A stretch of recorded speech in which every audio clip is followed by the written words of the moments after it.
Bosanska Posavina je svijetu dala 300 doktora znanosti. Da bi ti ljudi postali doktori znanosti, neko ih je morao školovati od malih nogu. Od osnovne škole, srednje škole, fakulteta i tako dalje redom.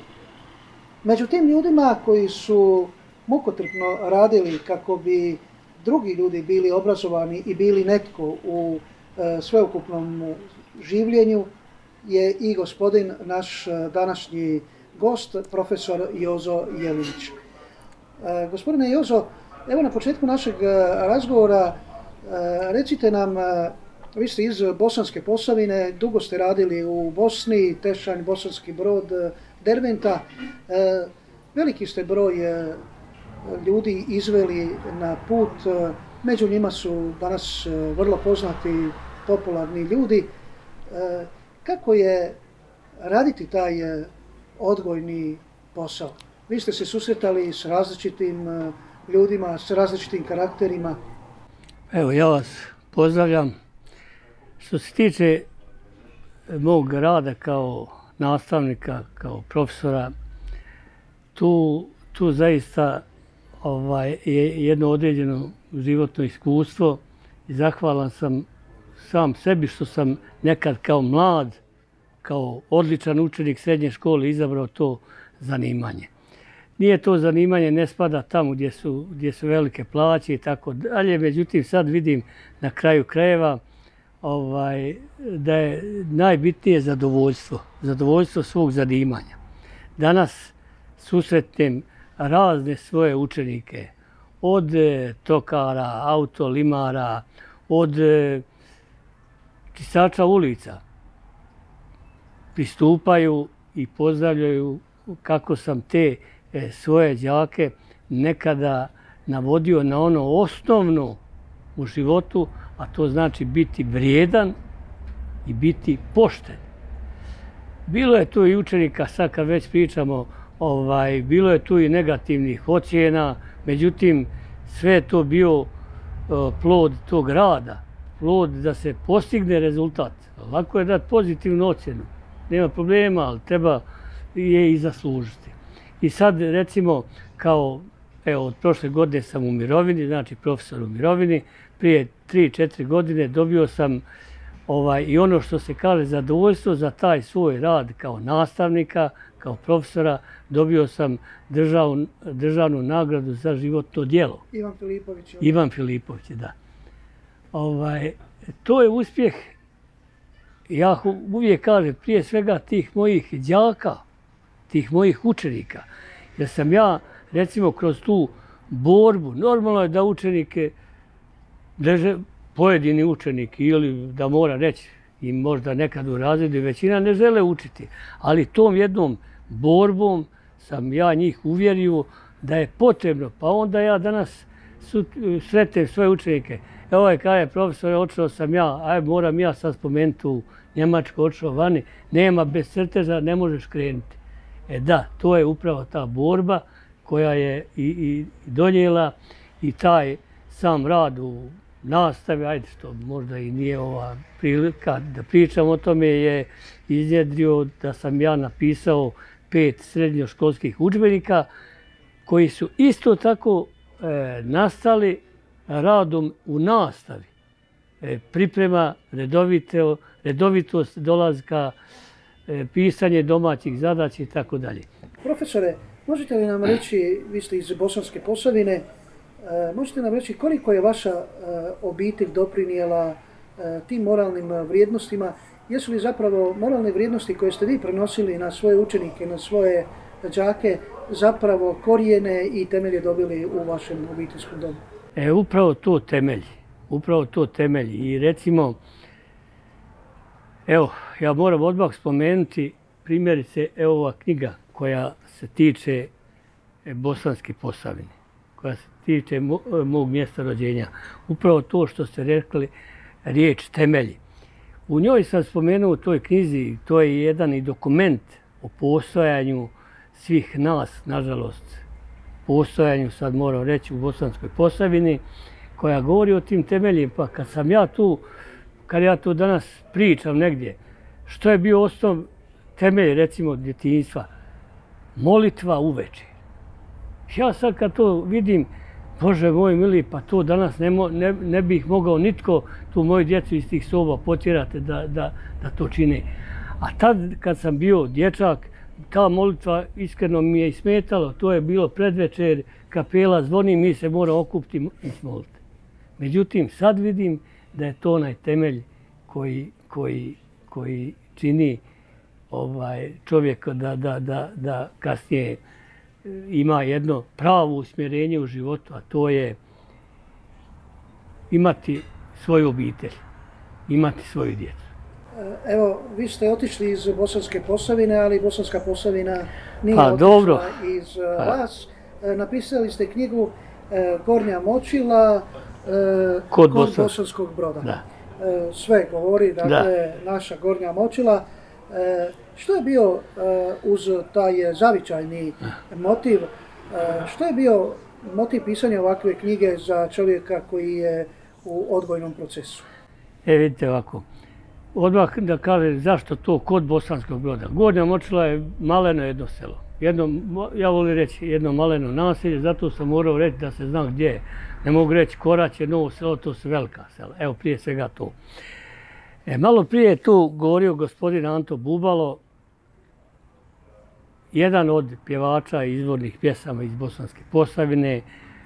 Prije svega pojavili se Begići, Baščovani, pa sam pratio gore Šimo i Ivica, pa sam pratio i recimo braća Milinković iz pravoslavnih obitelji, braća Babajići.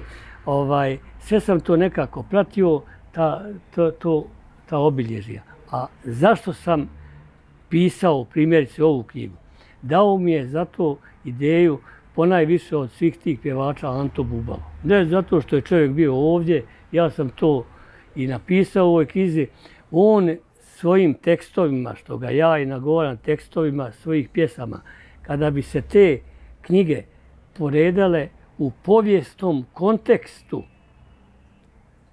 one bi dosta tih poruka davale. Primjerice u jednoj pjesmi pjeva Anto nema ljeta bez djeteta. A to je ono što on kaže, nas je bilo 16. A danas to reći 16 djece, evo ovdje su Varoš, nema i cijeli Varoš 16 djece. Pa onda razne pjesme što je on isto spominjao i to me je i navelo pored tih svojih radnog mjesta, pored tih svojih udžbenika i to dok sam pisao ovu knjigu, skupljao materijale, to je drugo izdanje, skupljao materijale, to mi je dalo za cilj dokument. Jedno je opet priča, bilo djece ovoliko, bilo djece onoliko, prelazilo se preko kola. Za običaj, recimo, evo, to je spomenuo Anto Bubalo, kaže, pređe se preko kola, razbije se i šargija. Ma nije to bilo samo to. Bilo je tom šargijom iskazivana i ljubav, i veselje rođenja i djeteta, veselje odlaska nekada kad je se odlazilo u vojsku. Pa to su bile seoski događaji, to su bile pjesme, razne pjesme, ispraćaj, ženidba, rođenje djeteta, raznih običaja.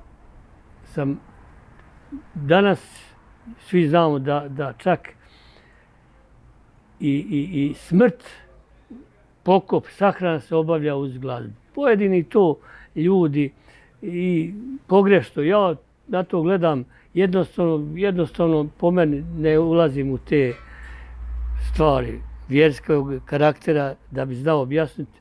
Pa i po meni je i smrt i to je dio života. I rođenje i svi znamo da će i umrijeti i s tom našom glazbom, s violinom, šargijom i prigodnim pjesmama. Pjesmom normalna želja, ako je to pokojnika, po meni je to u redu.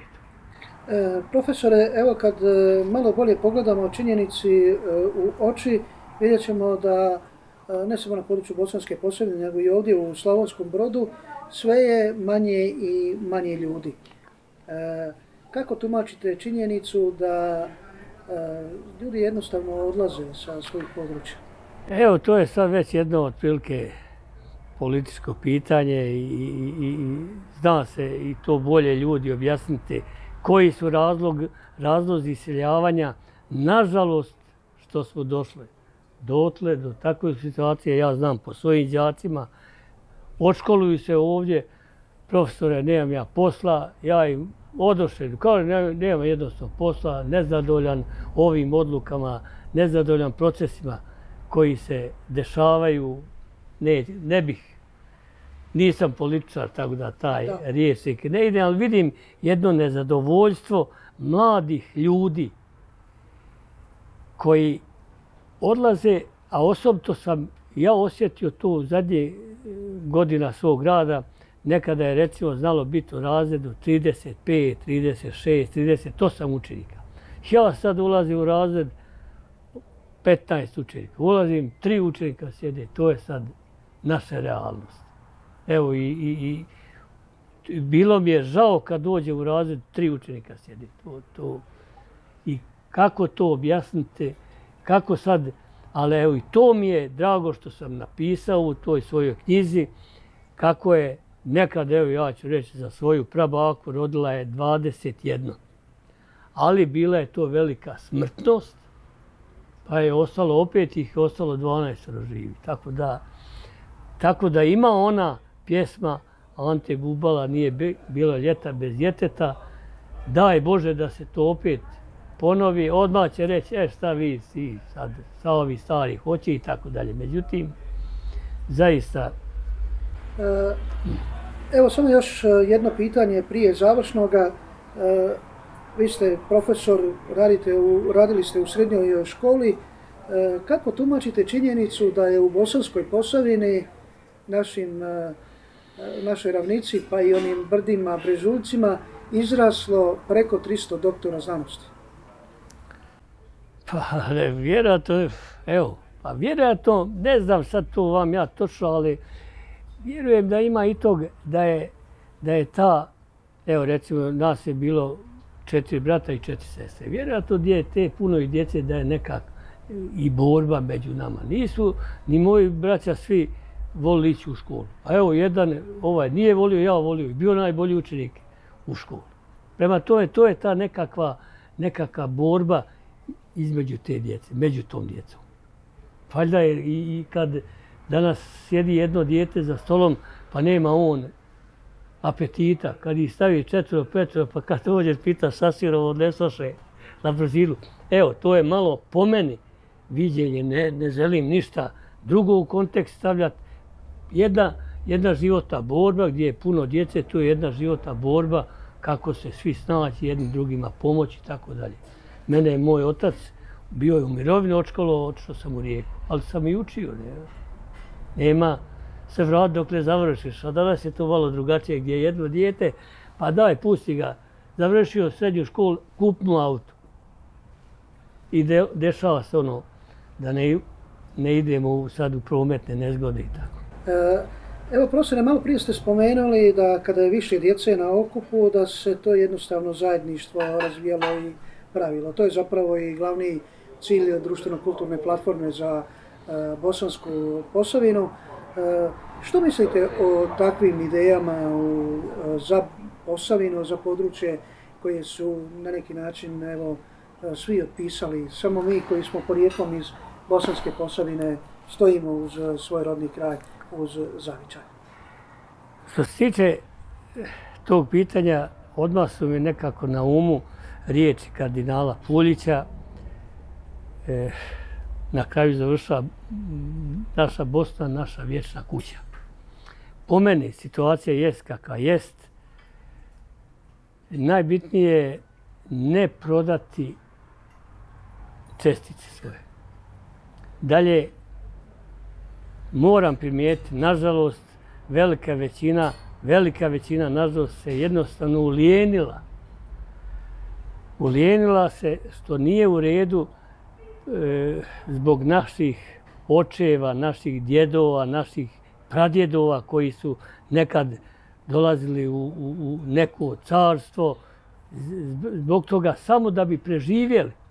I mi sad to olako se rješavamo, prodajemo i nikad više Evo, tu se da, čim se mi sastanemo u selu, bude priče ovakve i onake, međutim, po meni je osnovno ipak tu česticu ne prodat i nadati se jednom demografskom bumu koji je nekada se desio kada su u tu našu Bosansku Posavinu dolazili iz Hercegovine, s područja Livna, područja Dalmatinske Zagore, sve sam to prateći crkvene matice.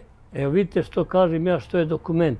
Te crkvene matice uhvati se tamo sačuna 1640. 50. godina, mi znamo odakle je došlo neko prezime i tako dalje. I to mi je dalo ideju, jedan dokument danas sutra, pa nek neko pročita da je Anto Bubalo pjevao, da je ovaj živio i tako dalje. Evo, profesore, hvala vam lijepo što ste izdvojili dio vremena. Nadamo se da će ove riječi profesora Joze Jelinića odjeknuti, da ćemo svi čuti kako je naša Posavina naša vječna kuća. Hvala vam na pozornosti.